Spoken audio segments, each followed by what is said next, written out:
Major flash floods in Nepal have killed at least 8 people. The Trishuli River has surged through Himalayan districts near the border. Watch this.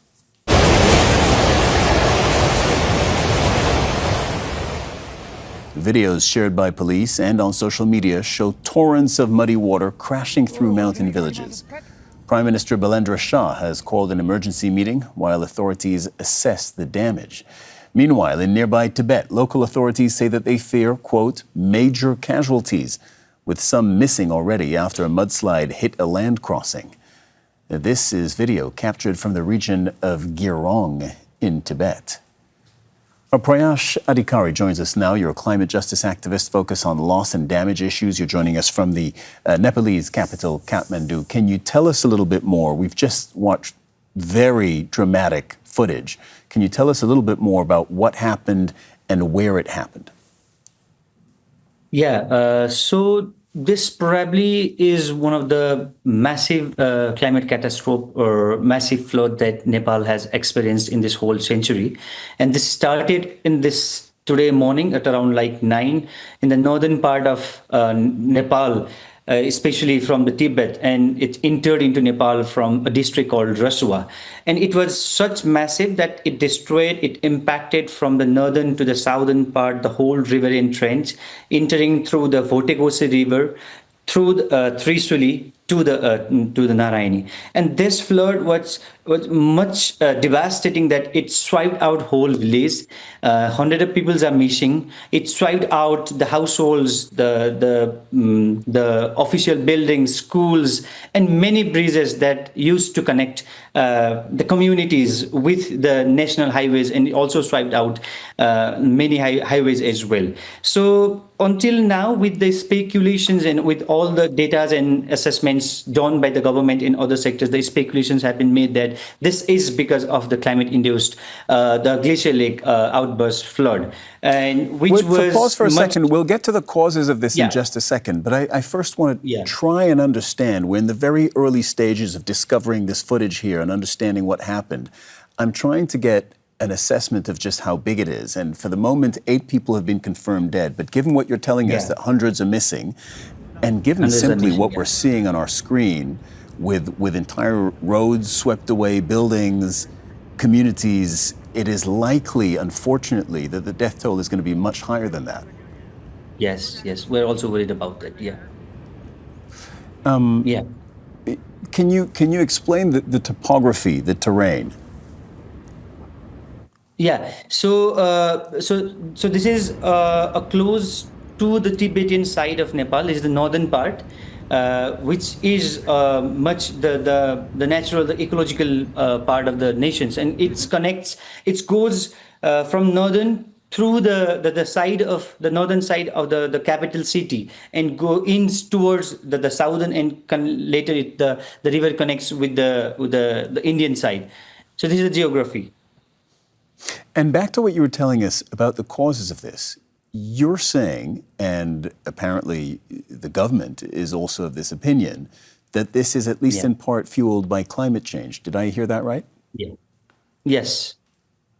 Can you explain that to us? So this is with the current assessments and data until now, the speculations have been made that this is because of the glacial lake outburst flood, and this was triggered by snow avalanche in the part that you just mentioned in the Tibetan side, so which caused the glacial lakes to outburst, and this massive the flow of the water body happened. Explain this part of it, because I'm not familiar with this, the glacial lake outburst. Yeah, so this is a kind of climate catastrophe. This is one of the biggest climate catastrophe that Nepal has been facing for long. This is not the first time that Nepal has been facing the glacial lake outburst floods. So the glaciers are the snow bulks of snow in the Himalayan part of this world, of this area, and with the increasing temperatures, the glaciers, the snow bulk starts melting, and they form a huge water body, which is called a lake. So the lake that should be in a solid forms, they liquefied with the increasing in temperatures, and with a sudden certain kinds of reflux or certain kind of like the shake, such as earthquake, such as this kind of snow avalanche, and also increasing in temperatures.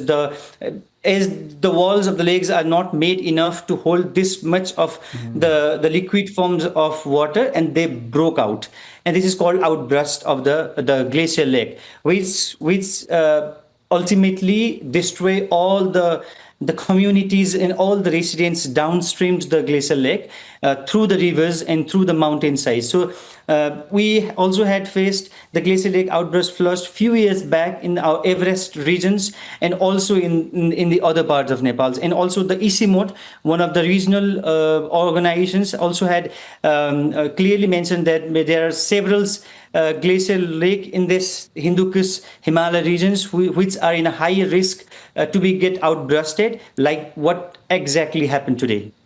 All right, thank you very much for that explanation. I understand what you're saying. So you're saying that warmer temperatures have caused snow and ice on Nepal and Tibet's snow-capped mountaintops to melt, and that in turn creates massive deposits of water, glacial lakes, glacier lakes, and the terrain simply doesn't hold that water back. So when it all comes tumbling down the mountain, this is exactly what happens.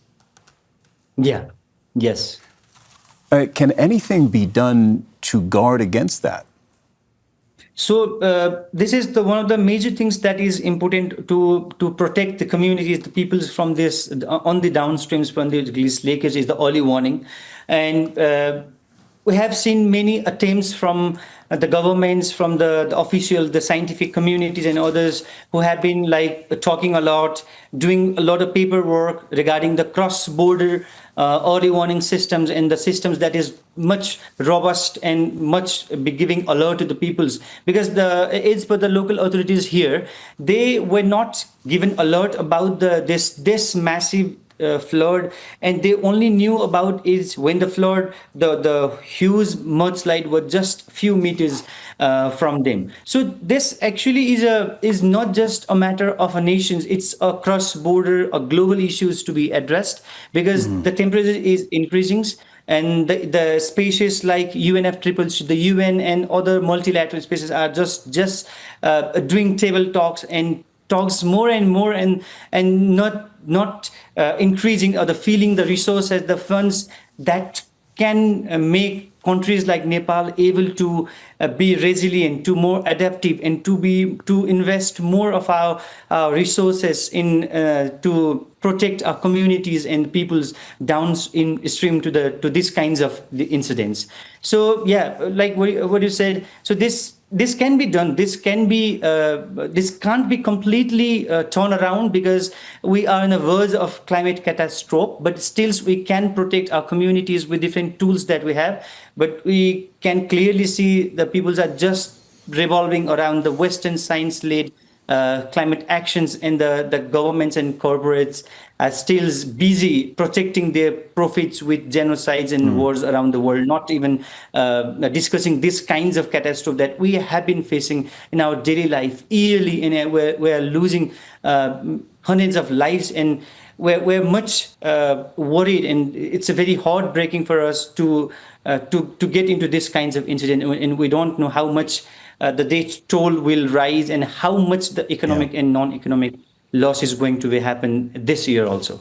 Yeah, 8 people confirmed dead so far. You told us that hundreds more are missing. So unfortunately, as we were saying, that death toll is likely to rise rapidly and dramatically. And you're explaining that despite Nepal having seen things like this in the past, communities that are vulnerable and live downstream from glacial lakes are not adequately warned of the danger that they are potentially in the path of catastrophic flooding. Prayash Adhikari, you're a climate justice activist focused on loss and damage. Thank you very much for joining us in the Al Jazeera NewsHour.